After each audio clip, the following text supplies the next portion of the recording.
pero vienen muchas cosas buenas, como las que nos pasan en el escenario internacional. Les comentábamos hace algunas horas la elección como nuevo presidente del importantísimo grupo The Elders, del expresidente Juan Manuel Santos, Premio Nobel de Paz. Presidente, qué gusto tenerlo en 6 AM de Caracol Radio. Buenos días. Buenos días, Gustavo, el gusto es mío. Presidente, es una responsabilidad enorme la que usted ha recibido.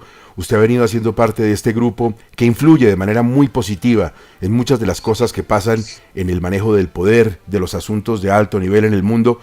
¿Cómo fue que terminó usted de presidente de este grupo? ¿Qué pasó ahí? Como sucesor de Mandela, entre otras cosas.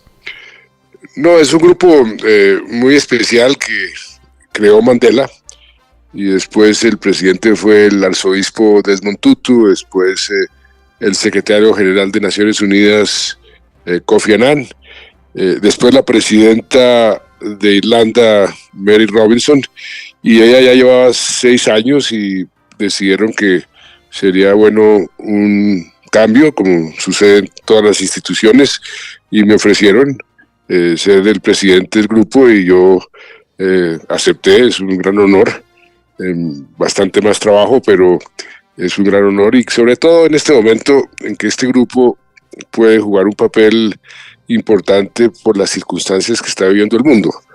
Nosotros hemos establecido una estrategia con unas prioridades, los problemas existenciales que tiene hoy en día el mundo, como por ejemplo el cambio climático, como por ejemplo el riesgo de una guerra nuclear que ha aumentado geométricamente en los últimos años, el riesgo de las pandemias que también ha aumentado, y un nuevo riesgo existencial que es la inteligencia artificial, donde nadie sabe bien qué puede pasar, pero que mucha gente está muy asustada con lo que podría pasar. Entonces, creemos que ahí podemos jugar un papel. Es un grupo que juega un papel diferente a las demás organizaciones, mucho más de diplomacia privada. Nosotros no hacemos ostentación de nada, no damos declaraciones de vez en cuando, pero el trabajo es más que todo un trabajo detrás de bambalinas. Presidente, los elders, los mayores, tienen la experiencia, tienen el saber, han vivido vidas largas y fructíferas y saben cómo enfrentar las cosas, y como usted dice, de vez en cuando un pronunciamiento puede ser un ajuste importante no solamente para países como Colombia, sino para el mundo. ¿Y las nuevas generaciones oyen a los mayores? Estamos precisamente en eso, estamos generando una comunicación y una relación especial con las nuevas generaciones. En Nueva York, el mes pasado, a raíz de la Asamblea General de Naciones Unidas y de la discusión de lo que llamaron el Pacto por el Futuro, tuvimos muchas reuniones con organizaciones de jóvenes para ver en qué medida podemos comunicarnos mejor y podemos tener políticas comunes y sobre todo entendernos mejor. De manera que sí, estamos en eso. Expresidente, hemos visto a los elders en la zona, por ejemplo, de Ucrania y Rusia, en ese conflicto tan tremendo. Lo escuchamos a usted también, por ejemplo, pidiéndole a Naciones Unidas que sea una mujer la nueva secretaria general de las Naciones Unidas. Con su experiencia en conflicto, ¿en qué se van a enfocar? El hecho de que usted sea Nobel de Paz, que haya resuelto, o pues de alguna manera, el conflicto aquí en Colombia, nos da para pensar que su foco será ese, Medio Oriente, lo que está sucediendo con estos conflictos tan terribles que hay en el mundo ahora. Nuestra mayor preocupación en este momento es el debilitamiento del orden internacional, la falta de respeto por el Estado de Derecho, la violación flagrante y sinvergüenza de todas las normas que se habían mantenido desde que se creó el modelo actual después de la Segunda Guerra Mundial. Lo que hemos visto en Gaza, lo que hemos visto en Ucrania, pero también en sitios como Sudán, como Eritrea, como Haití inclusive, son demostraciones de que los países y las organizaciones y la sociedad civil está desconociendo cada vez más lo que nos mantiene unidos. Entonces, si queremos, por ejemplo, combatir el cambio climático, si no nos unimos, el planeta se va a destruir. Si no nos unimos para combatir o para afrontar la próxima pandemia, pues la pandemia va a ser peor que la que tuvimos con el COVID-19. Entonces, nuestra prioridad en este momento es decirle a los países y decirle a Naciones Unidas y a todas las organizaciones que por favor, que respeten el derecho internacional, que respeten las reglas de juego, inclusive en las propias guerras. Las guerras tienen sus propias leyes y esas las están violando todas. Eso nunca se había visto y eso es algo que nos preocupa enormemente y ahí vamos a concentrar mucho de nuestros esfuerzos. Estamos hablando con el expresidente y Premio Nobel de Paz, Juan Manuel Santos, su designación como presidente de ese importantísimo grupo a nivel mundial, The Elders. Presidente, hace unas semanas usted estuvo en el World in Progress en Barcelona, que organizó PRISA, la SER, El País, y manifestó muchas preocupaciones de esas cosas que ponen en peligro la estabilidad de los seres humanos. Una de ellos, por supuesto, las elecciones y la frágil democracia que tenemos en Venezuela. Ahora, como presidente de The Elders, ¿afina un poco la mirada sobre Venezuela? Nosotros nos manifestamos sobre el tema de Venezuela diciendo que era una violación de las normas, que el resultado que el régimen de Maduro presentó al mundo es un resultado falso, que hasta que no demostrara que había ganado realmente con las actas, pues que eso no tenía ni pies ni cabeza y que nadie debería reconocer ese triunfo. Pero fuimos más allá porque lo que más nos preocupaba era lo que está sucediendo internamente con la violación de los derechos humanos. Están persiguiendo en forma implacable a la oposición, están inclusive acudiendo a mecanismos y a procedimientos que no se veían desde los nazis en Alemania en la Segunda Guerra, de pintar las casas e identificarlas como casas de enemigos. Eso era lo que más nos preocupaba y por eso hicimos esa manifestación. Presidente, aprovecho además para decirle que estoy siguiendo su podcast sobre el proceso de paz de manera muy atenta, está muy bueno. La conversación con Timochenko es muy poderosa. Muy fuerte, muy dura, poderosa, sí. Pero también con los generales que lo sentó en la mesa. La verdad es que sí está contando cosas que no se sabía. Estoy completamente de acuerdo. Presidente, sobre todo esto que está pasando en la región, Venezuela no es el único foco de atención. Hay otros gobiernos autoritarios. ¿A usted en particular le preocupa que eso se vaya extendiendo por el continente como una especie de pandemia? Sí, me preocupa, por ejemplo, lo que está sucediendo en México. Eso es un síntoma para cualquier democracia preocupante y efectivamente las democracias están en retroceso, los movimientos antidemocráticos están tomando fuerza, pero no solamente en América Latina. Mire lo que está sucediendo en Europa, inclusive en el África, y eso también nos preocupa porque todo el sistema internacional, todas las reglas de juego, la cooperación internacional depende de un Estado de Derecho. El Estado de Derecho internacional depende de que los países respeten internamente su propio Estado de Derecho. Es una especie de cadena que si se rompe en un lado, pues va a afectar en el otro, y por eso sí nos preocupa mucho que eso está sucediendo en todas partes, y ese es otro de los motivos por los cuales tenemos que redoblar los esfuerzos. Más allá del tema eminentemente político, ideológico, presidente, hay cierta preocupación en lo que usted menciona en Colombia, en que se pierda la confianza en las instituciones, en que comencemos a debilitar y desmoronar la arquitectura jurídica del Estado, que terminemos incluso señalando a las registradurías, hablando de que hay golpes blandos, de que no se van a poder llevar a cabo las elecciones. ¿Cómo y qué lectura tiene usted de eso que nos pasa a nosotros aquí, a los colombianos como usted? Pues que nosotros deberíamos ser conscientes de que las instituciones, por más lentas que sean para resolver los problemas, es la base de la democracia, y no podemos seguir tratando de destruirlas, porque sin instituciones viene la autocracia, que es lo que ha sucedido en otros casos. Entonces, en lugar de atacar las instituciones, hay que sentarse a hablar con ellas, a reformarlas, a mejorarlas, y ese es un proceso continuo. Yo recuerdo que cuando se inventó la democracia, se dijo, mire, este es un experimento que tenemos que mejorar permanentemente, y cuando los que inventaron la democracia se sentaron a diseñarla, establecieron unos parámetros. Por ejemplo, el primer presidente de la primera democracia, que fue el presidente George Washington, cuando a él le ofrecieron por tercera vez ser presidente, dijo que no porque las democracias no podían depender de las personas, tenían que depender de las instituciones. Pero dijo una frase muy importante, que hoy es más relevante que nunca. Dijo, mire, mi único consejo, o mi consejo más diciente en este momento, es que no se les olvide una palabra: moderación.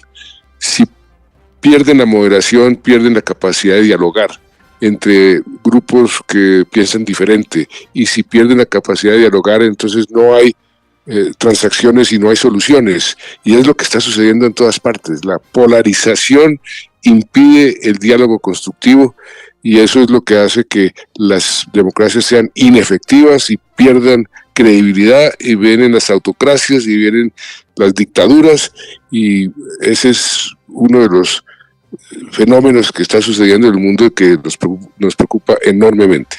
El presidente Petro es un hombre de cambios, es un hombre de ideas, es un hombre que tiene pues un espíritu de renovación que también es muy válido, muy respetable en un país como el nuestro. ¿Esa moderación a veces se le confunde en el camino? Aquí nos falta moderación de parte y parte. En todas partes está generando una radicalización del lenguaje, de las actitudes. Uno puede sentarse a dialogar, y a dialogar en forma constructiva. Es que yo recuerdo, Mandela decía una frase maravillosa, que el arma más poderosa que existe en el mundo es sentarse a dialogar, pero a dialogar de forma constructiva, ¿no? Yo no me siento con Gustavo Gómez a imponerle mi punto de vista, sino me siento a aprender de por qué él puede estar pensando algo diferente a lo que yo pienso, y ese aprendizaje nos permite identificar comunes denominadores donde podemos hacer transacciones, donde podemos convivir, y eso también debería aplicarse, porque hoy uno de los problemas del mundo es precisamente que los líderes mundiales no se están sentando a hablar, a dialogar. El presidente de Rusia con el presidente de Estados Unidos, el presidente de China, y aquí en América Latina, pues la presidenta de Perú no se habla con el presidente de Colombia, el presidente de Ecuador no se habla con el presidente de México, el presidente de Argentina no se habla con el presidente de Brasil, no se hablan por razones bastante mezquinas, bastante personales, de que se insultan personalmente, y miren los daños que eso genera para los pueblos y para los países. Por eso nosotros decimos, por favor, siéntense a dialogar, pero a dialogar de forma constructiva, y esa es una de las funciones nuestras, de sentar a las partes, así sea detrás de bambalinas, a que dialoguen, a que se sienten a ver si hay alguna posibilidad de encontrar soluciones comunes. Presidente, usted no tuvo que ir a ninguna notaría para que en su nombre quedara la palabra paz.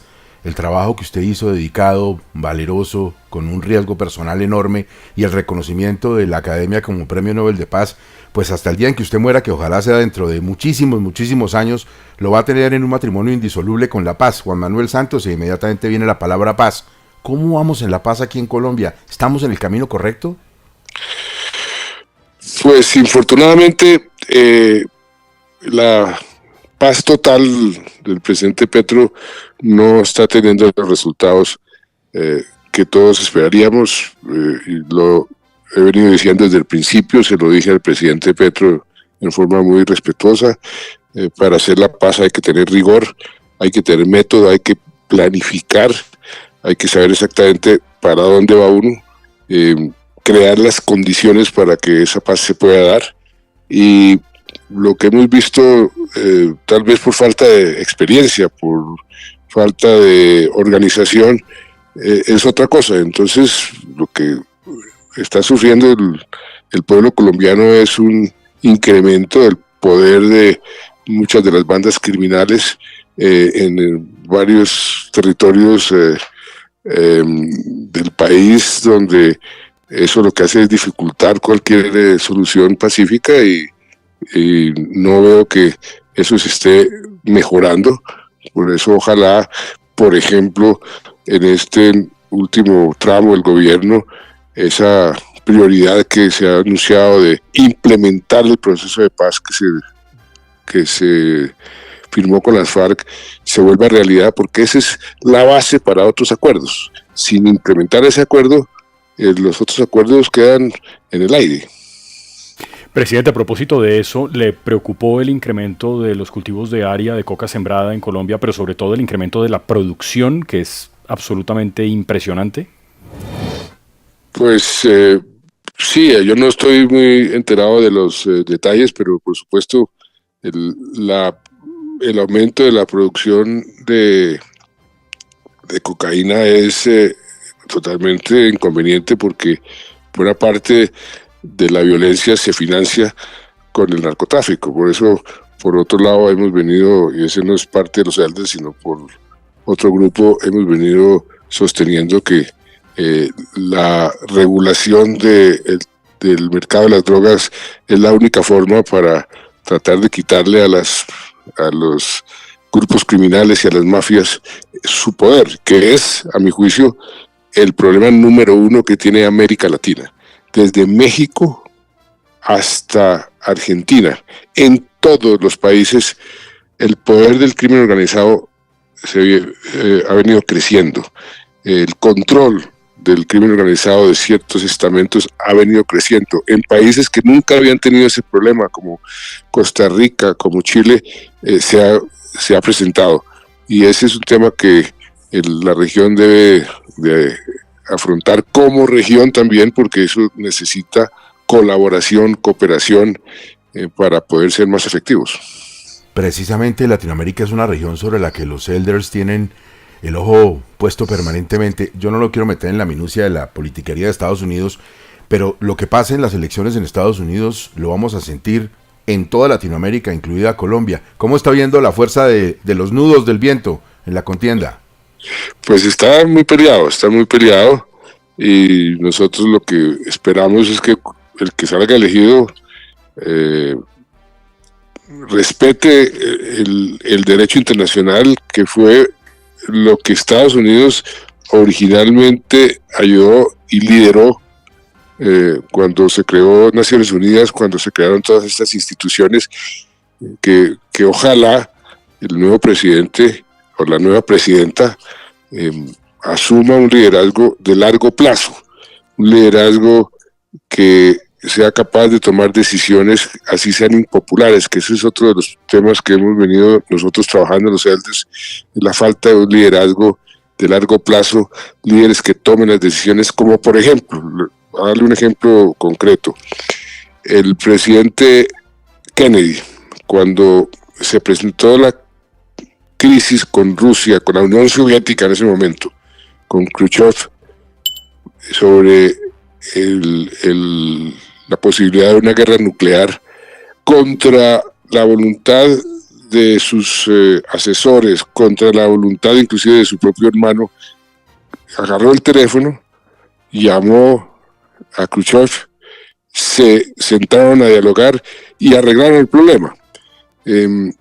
Ese tipo de liderazgo que tiene el coraje y la audacia de tomar decisiones que sean convenientes, así sean impopulares, es lo que está faltando, porque en todas partes las decisiones se están tomando en función del corto plazo, de qué va a pasar en las próximas elecciones, cómo me van a criticar aquí o allá.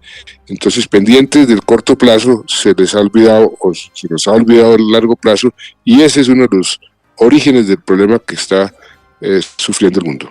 Presidente, la última inquietud la comparte usted con Carlos Vives. Se la pregunté a Carlos Vives, y no lo va a preguntar de vallenato, por supuesto, tranquilo. Pero usted y Carlos Vives son embajadores de este país, cada uno en lo suyo, el uno en lo musical, en la cultura. Usted ha sido presidente de este país, es premio Nobel, es un hombre comprometido con la paz. Y por eso le pregunto lo mismo, cuando usted está en ese mundo en el que a veces se mueve, no solamente de grandes personajes, sino del mesero que lo atiende en el restaurante, ¿qué le dicen de Colombia? ¿Cómo nos ven? Pues primero que todo, yo soy un gran admirador de Carlos Vives y adoro los vallenatos. Entonces, ese es uno de los temas que mundialmente a veces sale a relucir, los vallenatos colombianos, gente que ha venido a Colombia y que ha escuchado los vallenatos, pero en términos generales, Colombia es un país que ha generado mucho interés, lo estamos viendo en esta COP16 sobre la biodiversidad. Yo creo que lo que nos deja la COP es eso, que el mundo se dio cuenta y nosotros mismos nos dimos cuenta de nuestro potencial, porque yo creo que resultados concretos de los que se esperaban y de los que se necesitan no vamos a ver mucho, infortunadamente, pero Colombia tiene un prestigio, tiene el proceso de paz ha sido aplaudido por el mundo entero. Continúa una avalancha de misiones de académicos que vienen a preguntar cómo fue que hicieron ustedes esto, qué fue lo que lograron. Yo estuve ahorita en Tailandia y en Bután, y allá me preguntaron mucho del proceso de paz, porque hay conflictos en esa región, como en Myanmar, como en Malasia, y en la propia Tailandia. Los generales se reunieron conmigo para preguntarme cómo fue su proceso de paz, que nosotros queremos ver si hay posibilidades de tener una paz aquí como la que tuvieron ustedes. Entonces Colombia tiene un prestigio, hay preocupaciones por la coyuntura, pero yo les digo, mire, esto es como una travesía. Mucha gente ha comparado el arte de gobernar con los buques, con el arte de navegar, y esto podemos estar pasando por una tormenta, pero la tormenta pasa y el buque continúa su rumbo.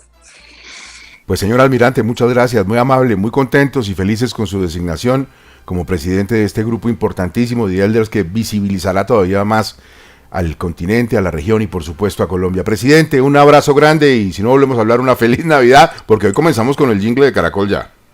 Así es, muchas gracias Gustavo y a todos ustedes.